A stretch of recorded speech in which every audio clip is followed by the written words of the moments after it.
Hey there Cosmic Warriors, and welcome back to another video. Okay, so in today's video we are going to be taking a look at Chiron in the 6th house. So what we're going to do is we are going to look at the wound associated with Chiron in the 6th house, followed by practical tips and advice on how to heal. However, before we do get started, if you would like to know more information all about your Chiron sign along with your Chiron house, as well as your Virgo house within your birth chart and your 6th house respectfully within your birth chart, then I have created a Virgo season / archetype ebook. So what I am going to do is I'm going to provide a link to that ebook in the description box below so that you can pick up your copy today. Alright then, so with all those introductions out of the way, Chiron in the 6th house, let's do this.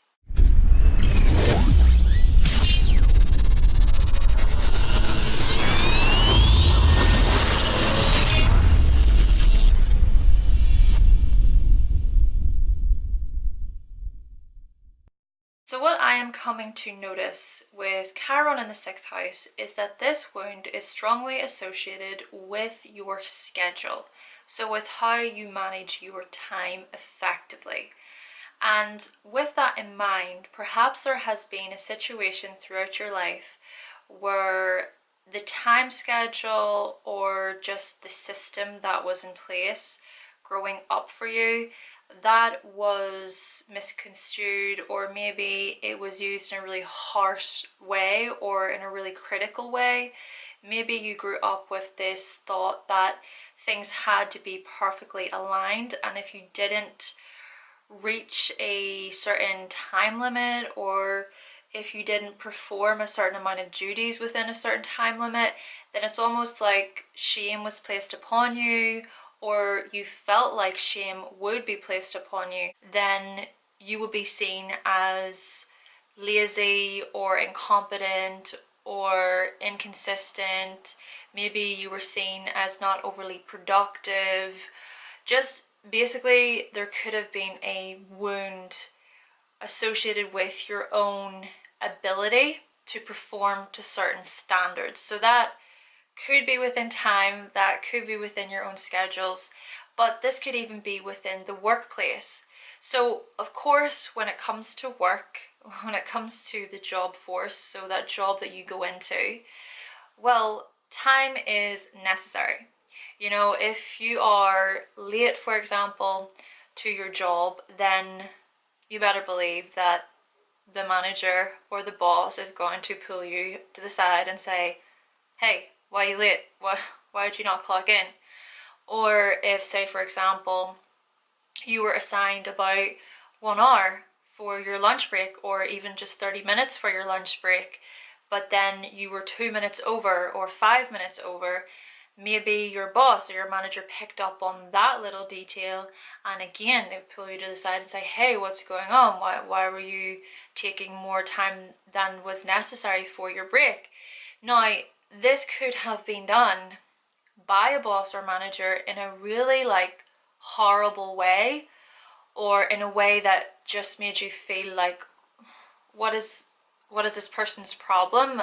Do they not show any empathy or care towards the fact that, you know, maybe you were late because there was a problem with the bus situation. You couldn't have controlled that. Even if it wasn't necessarily the manager or the boss themselves, well, seeing as the 6th house is connected with relationships with co-workers and employees, maybe it was these people that actually gave you a hard time, and that made it even worse because you think, well, hold on a second, what gives you the right to criticize me for the time I take or for the work that I'm doing whenever you are the same level as me, whenever you are getting paid the exact same amount as me?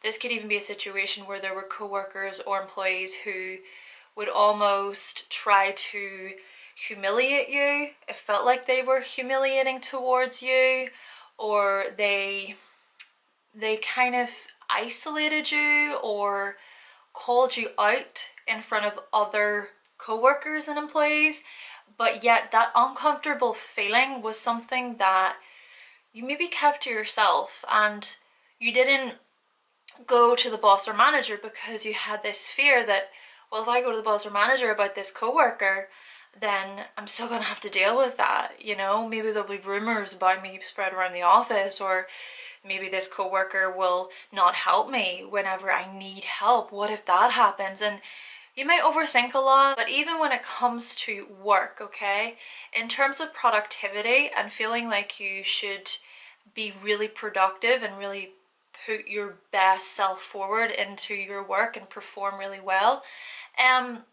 there could also be a situation here where you felt these feelings of inadequacy if you didn't perform to your best ability. Like there's this almost thinking that you need to be better, you need to do more, you need to be more productive, or your productivity must be looked at constantly, you know?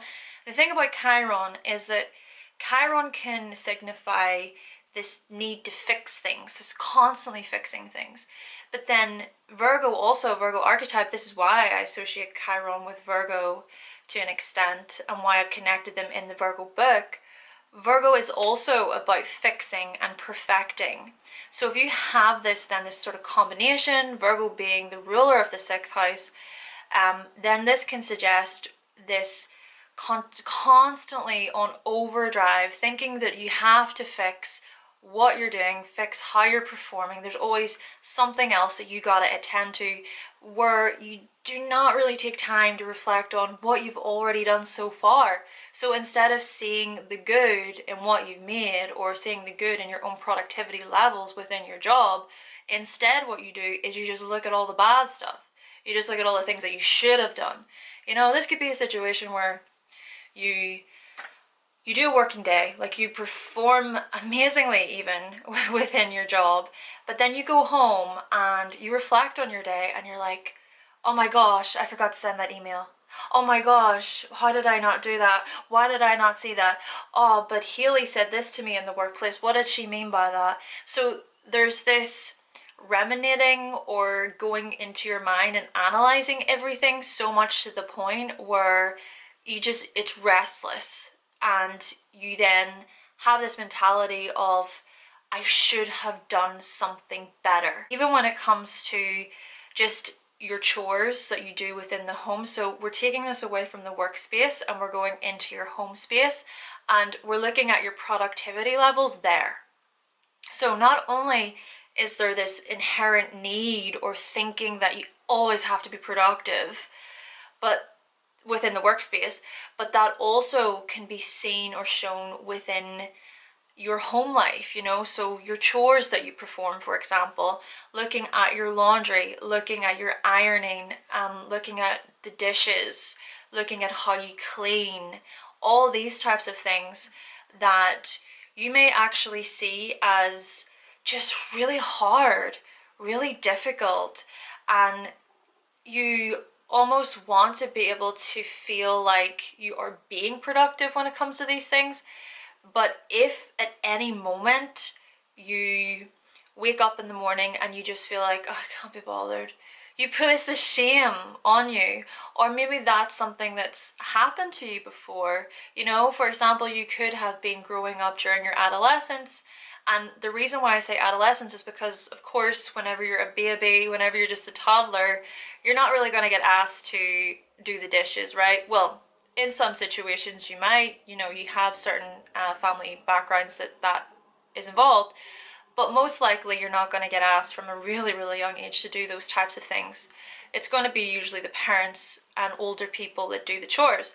So as you grow older into adolescence, you then may have been expected to clean the house, or, you know, just do the hoovering or the dusting, or you might have been expected to feed the dog or attend to the animals, take them for a walk. So really doing your share within the family situation, okay?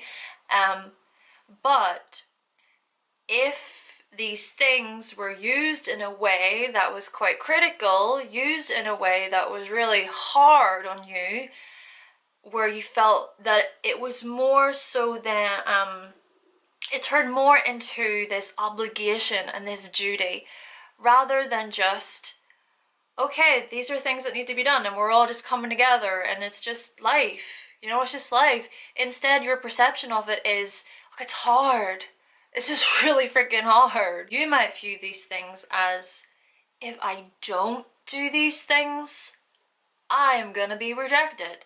If I don't do these things, I am not worthy. So if you look at the productivity, again, let's say you're just lying in, you just decide to lie in, then in the back of your mind, all you have running is, I have to do this, I have to do this, I have to do this, I have to do this, I have to do this. You just have the to-do list running in your brain.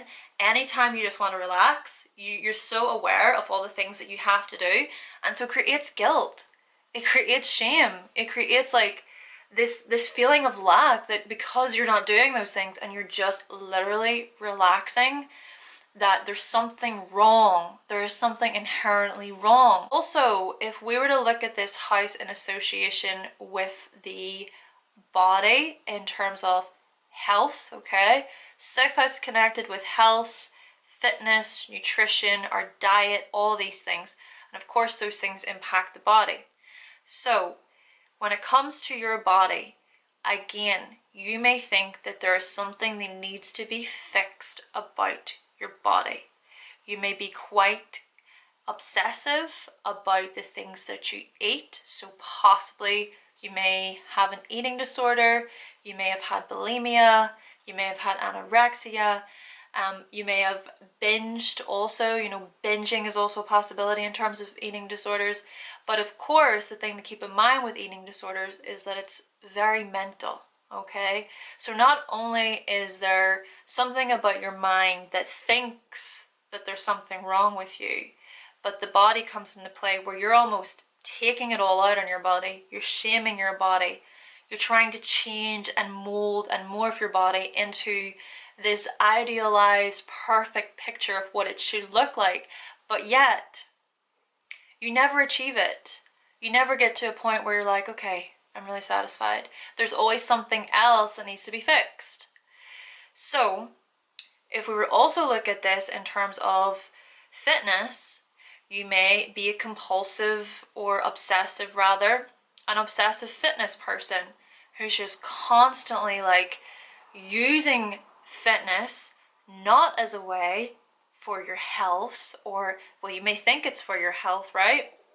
But not as a way that's like, my body is like so strong and it can move and it can be flexible and I can run so fast, but it's more, I hate this body.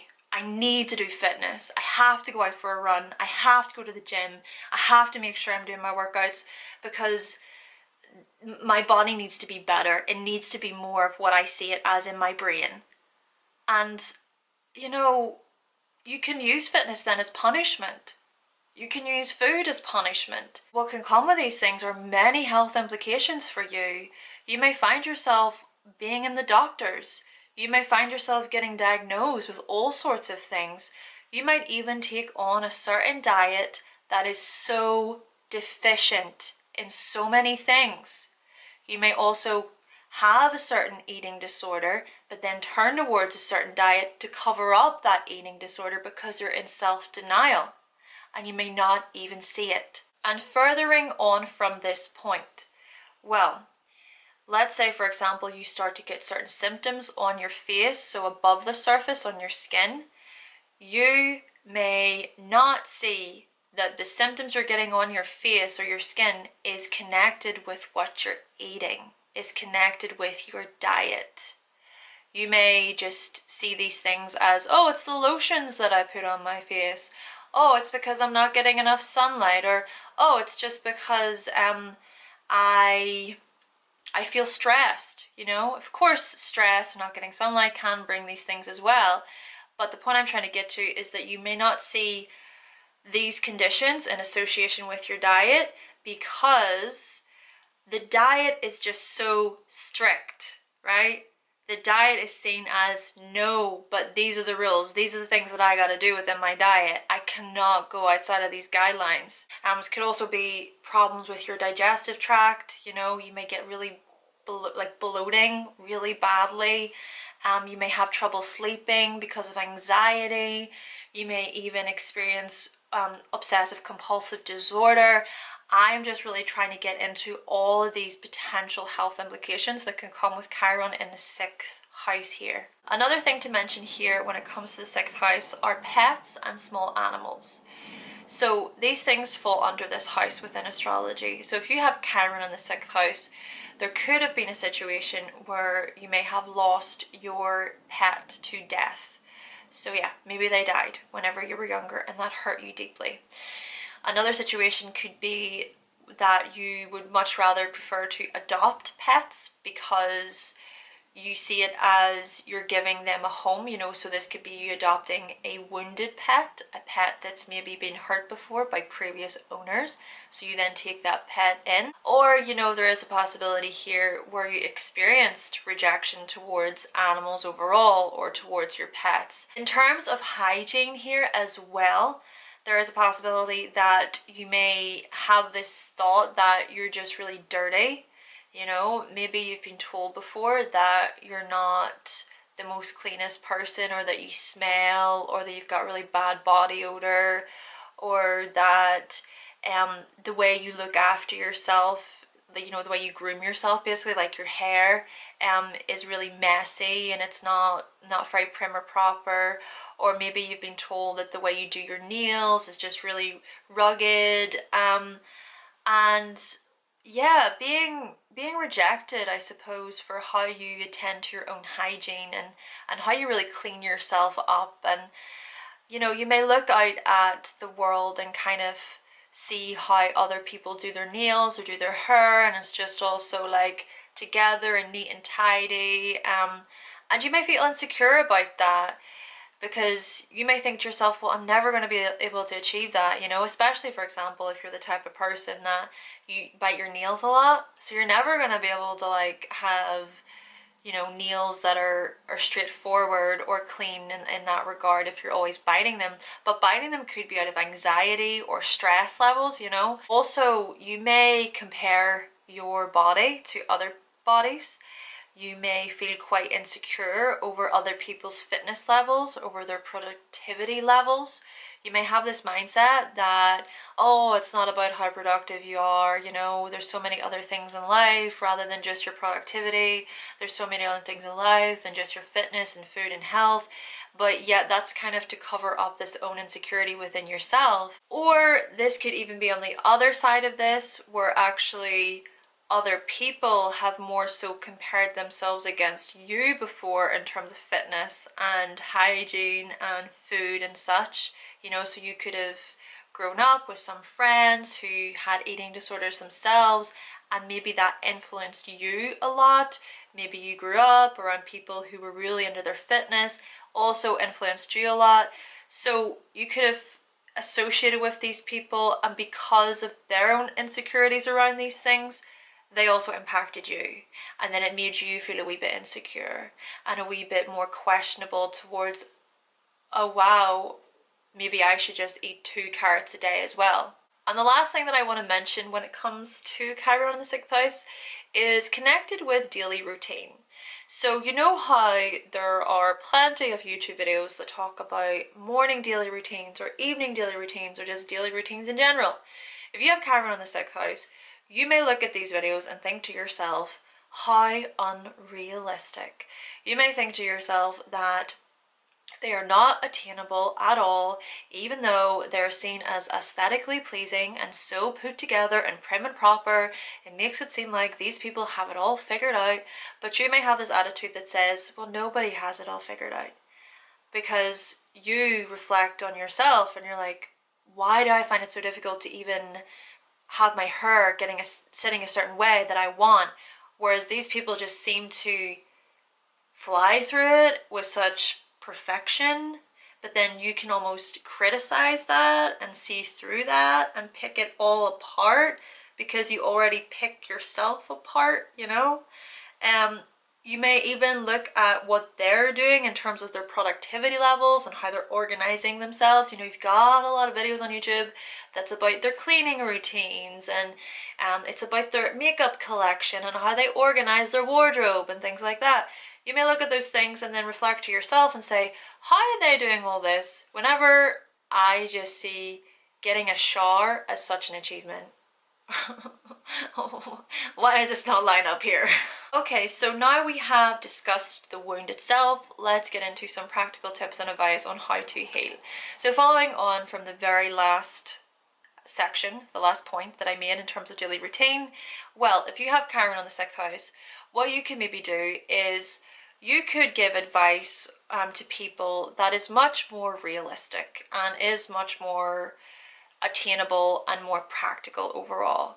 So for example, if you are critiquing in your mind certain videos that you watch, you could use that as fuel to then make your own video or make your own material or content that not necessarily like you're being super critical or mean about these people, but there's things you can learn, right? There's things you can learn from even things that we disagree with.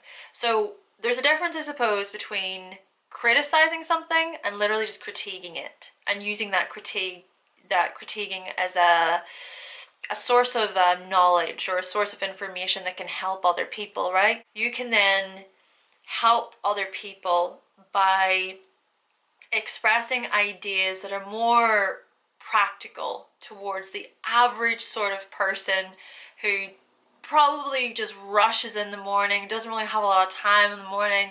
You know, someone who maybe has loads of kids, or someone who lives far away from their work or needs more time to get there, or just, you can basically just think of all the details within that daily routine and create something that's more catered towards those people. Another way that you can help other people, and then of course by helping other people you can help yourself, is by raising awareness when it comes to eating disorders, or raising awareness when it comes to mental illness, things like that.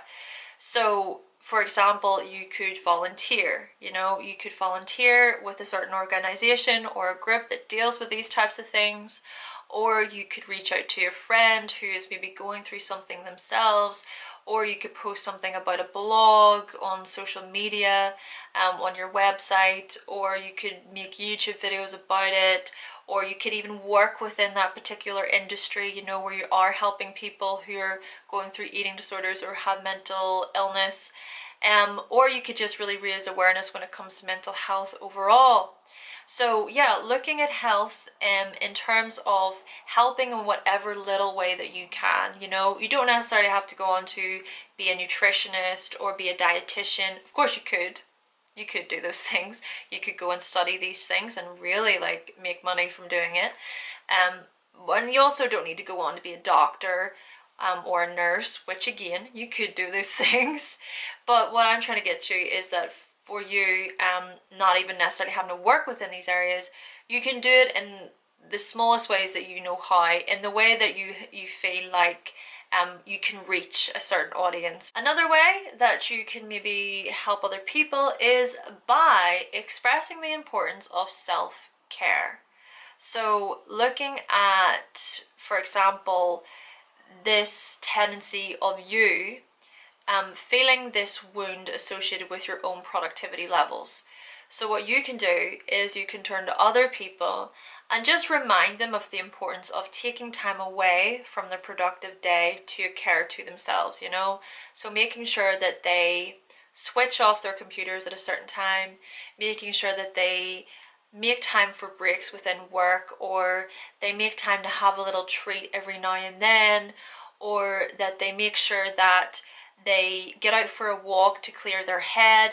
Just little practical tips and advice that you can bring to other people. This could even be towards your family members, you know, maybe for example you have some parents who, let's say your father is such a hard working man and he's just constantly just on running like energy overdrive just all the time. Maybe he's an Aries.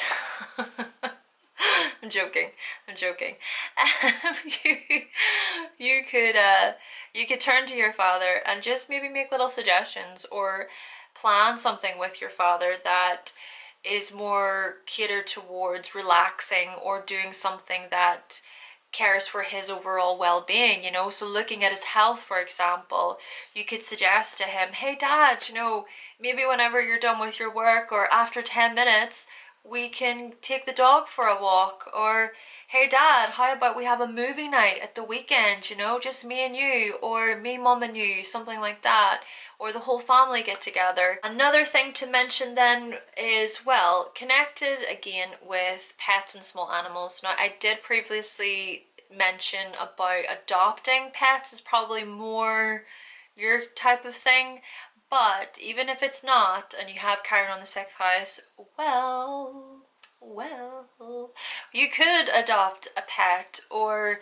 you could care for pets within your local neighborhood, or you could try to volunteer at the animal shelter, or you could start your own little business where you walk dogs, you know, just being around animals, being around pets, because oh my gosh, the thing about pets, like cats and dogs, we're just gonna go with cats and dogs.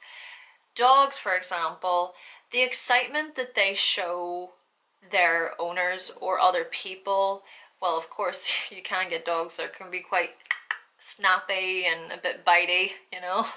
But still, dogs usually, they're just playful and they get excited, so that energy in itself may make you feel excited or just make you feel really loved or wanted by them. But then also with cats, cats can bring such a soothing feeling to humans as well. You know, when a cat is just sitting there and they're purring, that is, to me, is lovely.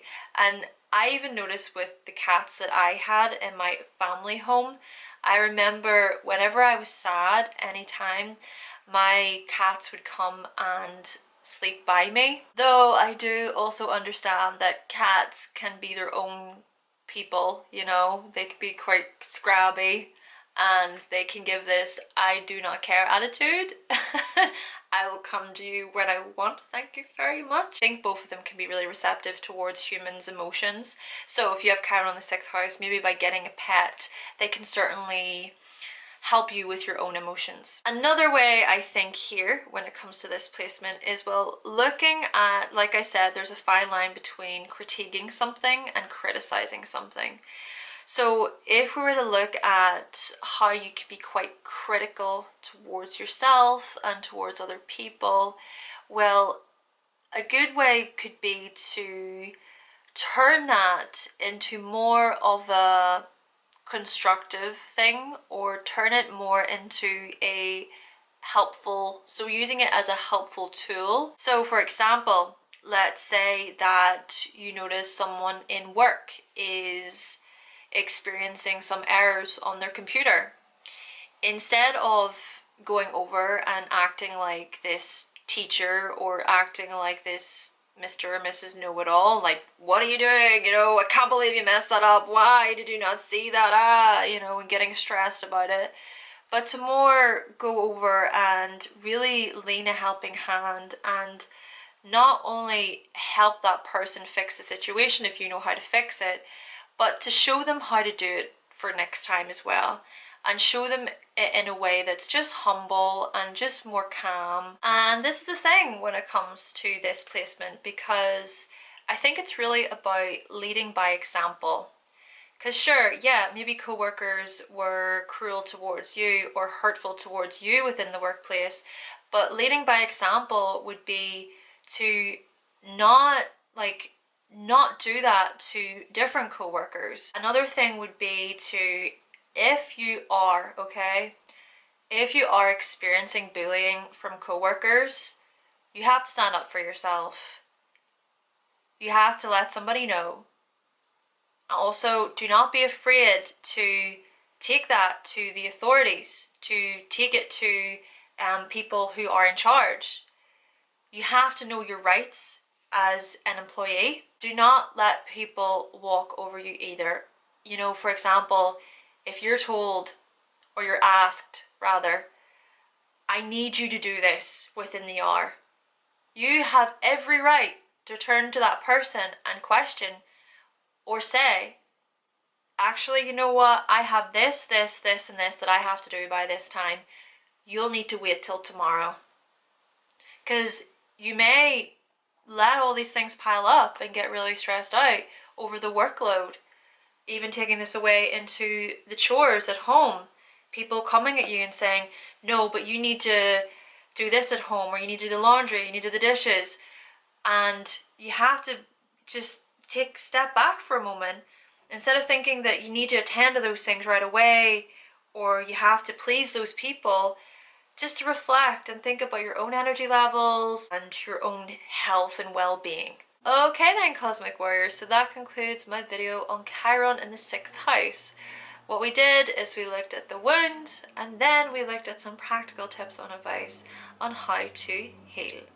Thank you so much for watching, thank you for subscribing, and of course if you would like to see more videos from myself and you have not yet subscribed, then go right ahead and click that subscribe button, and I will be back with another video very, very soon.